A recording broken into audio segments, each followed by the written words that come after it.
IC hospital का निर्माण। और जिन परियोजनाओं का शिलान्यास किया जा रहा है उनमें शामिल है बीकानेर रेलवे स्टेशन का पुनर्विकास और चूरू रतनगढ़ रेल मार्ग का दोहरीकरण। मैं माननीय प्रधानमंत्री जी से सादर अनुरोध करती हूं कि कृपया रिमोट का बटन दबाकर इन सभी परियोजनाओं का लोकार्पण व शिलान्यास करें।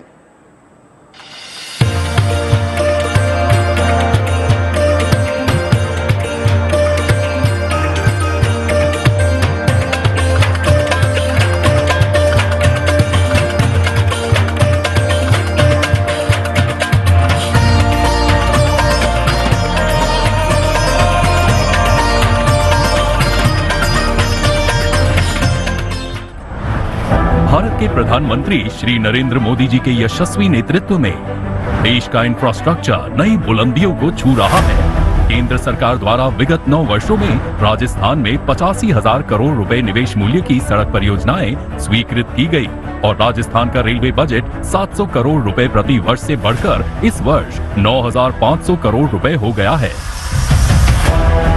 राजस्थान के विकास को और तेजी देता 22,500 करोड़ रुपए के निवेश से अमृतसर को जामनगर से जोड़ने वाले 917 किलोमीटर लंबी 6 लेन अमृतसर भटिंडा जामनगर ग्रीनफील्ड कॉरिडोर के राजस्थान राज्य से गुजरने वाले 502 किलोमीटर लंबे और 11,125 करोड़ रुपए लागत मूल्य के एक्सप्रेसवे का आज प्रधानमंत्री श्री नरेंद्र मोदी जी के शुभ कर कमलों द्वारा राष्ट्र के प्रति समर्पण हो रहा है।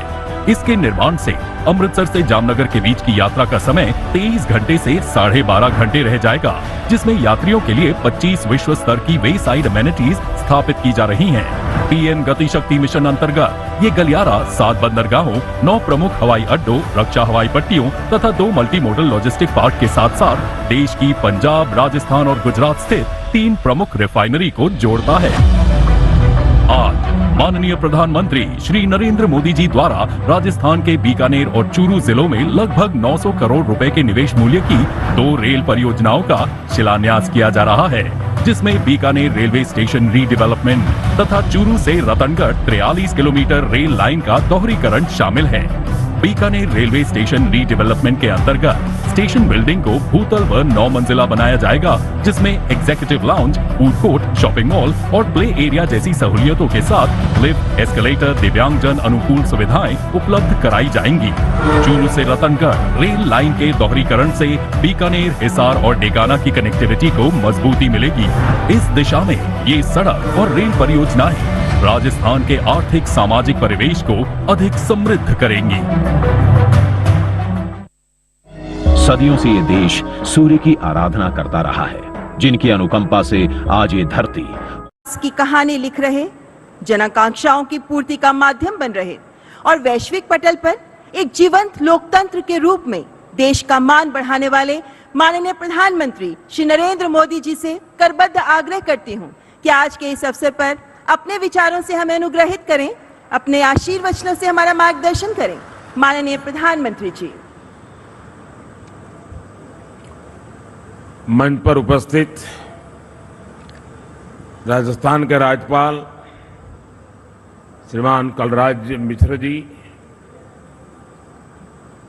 केंद्रीय मंत्री श्री नितिन गडकरी जी, अर्जुन मेघवाल जी, गजेंद्र शेखावत जी, कैलाश चौधरी जी, संसद में मेरे साथीगण, विधायकगण और राजस्थान के मेरे प्यारे भाई और बहनों, वीरों की धरती राजस्थान को मेरा कोटि कोटि नमन। ये धरती बार बार जो विकास से समर्पित लोग हैं उनकी प्रतीक्षा करती है, बुलावा भी भेजती है और मैं देश की ओर से विकास की नई नई सौगात इस वीर धरा को उसके चरणों में समर्पित करने के लिए निरंतर प्रयास करता हूं। आज यहां बीकानेर और राजस्थान के लिए 24,000 करोड़ रुपए की विकास परियोजनाओं का लोकार्पण हुआ है। राजस्थान को कुछ ही महीने के भीतर में 2 आधुनिक 6 लेन एक्सप्रेसवे मिले हैं। फरवरी महीने में मैंने दिल्ली मुंबई एक्सप्रेस कॉरिडोर की उसके दिल्ली दौसा लालसोट सेक्शन का लोकार्पण किया था और आज यहां अमृतसर जामनगर एक्सप्रेसवे के 500 किलोमीटर सेक्शन को देश को समर्पित करने का सौभाग्य मिल रहा है। यानी एक तरह से एक्सप्रेसवे के मामले में राजस्थान ने डबल सेंचुरी मार दी है। साथियों, आज रिन्यूएबल एनर्जी की दिशा में राजस्थान को आगे ले जाने के लिए ग्रीन एनर्जी कॉरिडोर का भी लोकार्पण हुआ है। बीकानेर में ईएसआईसी अस्पताल का काम भी पूरा हो गया है। मैं इन सभी विकास कार्यों के लिए बीकानेर और राजस्थान के लोगों को बहुत बहुत बधाई देता हूं। साथियों, कोई भी राज्य विकास की दौड़ में आगे तब निकलता है जब उसके सामर्थ्य की, उसकी संभावनाओं की सही पहचान की जाए।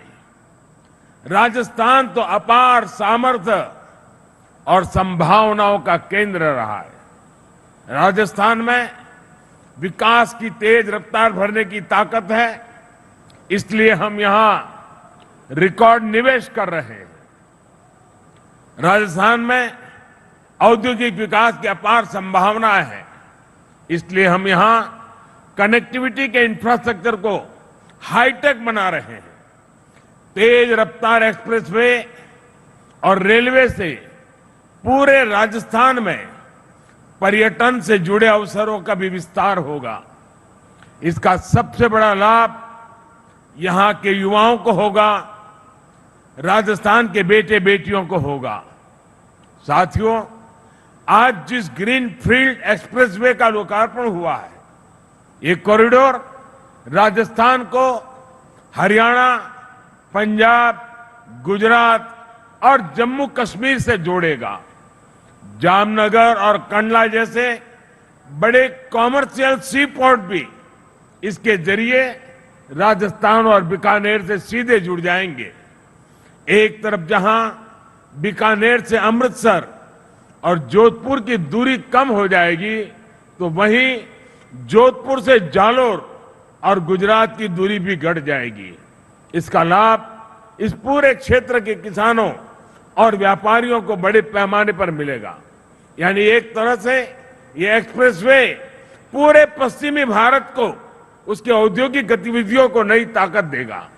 खासकर देश की ऑयल फील्ड रिफाइनरीज के जरिए जुड़ेगी, सप्लाई चेन्स मजबूत होगी और देश को एक आर्थिक रफ्तार मिलेगी। साथियों, आज यहां बीकानेर रतनगढ़ रेल लाइन के दोहरीकरण का काम भी प्रारंभ हुआ है। हमने राजस्थान में रेलवे के विकास को भी अपनी प्राथमिकता में रखा है। 2004 से 2014 के बीच राजस्थान को रेलवे के लिए हर साल औसतन 1000 करोड़ रुपए से भी कम मिले थे, जबकि हमारी सरकार ने राजस्थान में रेलवे के विकास के लिए हर साल औसतन करीब करीब 10,000 करोड़ रुपए दिए हैं। आज यहां तेज रफ्तार से नई रेल लाइनें बिछ रही हैं, रेलवे ट्रैक्स का तेजी से विद्युतीकरण हो रहा है। साथियों, इंफ्रास्ट्रक्चर के इस विकास का सबसे ज्यादा फायदा छोटे व्यापारियों और कुटीर उद्योगों को मिलता है। बीकानेर तो अचार, पापड़, नमकीन और ऐसे तमाम उत्पादों के लिए पूरे देश में प्रसिद्ध है। कनेक्टिविटी और अच्छी होगी तो यहां के कुटीर उद्योग कम लागत में अपना माल देश के कोने कोने तक पहुंचा पाएंगे। देशवासियों को भी बीकानेर के स्वादिष्ट उत्पादों का आनंद ज्यादा आसानी से मिल पाएगा। साथियों, बीते 9 वर्षों में हमने राजस्थान के विकास के लिए हर संभव प्रयास किया है। जो बॉर्डर इलाके दशकों से विकास से वंचित थे, उनके डेवलपमेंट के लिए हमने वाइब्रेंट विलेज योजना शुरू की है। हमने सीमांत गांवों को देश का पहला गांव घोषित किया है। इससे इन क्षेत्रों में विकास हो रहा है, देश के लोगों को भी सीमांत क्षेत्रों में जाने की दिलचस्पी बढ़ रही है। इससे बॉर्डर पर बसे क्षेत्रों में भी विकास की नई ऊर्जा पहुंची है। साथियों, हमारे राजस्थान को सालासर बालाजी और करणी माता ने इतना कुछ दिया है, इसलिए तो विकास के मामले में भी सबसे ऊपर होना चाहिए। आज भारत सरकार इसी भावना के साथ लगातार विकास के कामों को, राजस्थान के विकास को और भी तेज गति से आगे बढ़ाएंगे। मैं फिर एक बार आप सबको बहुत बहुत शुभकामनाएं देता हूं। बहुत बहुत धन्यवाद।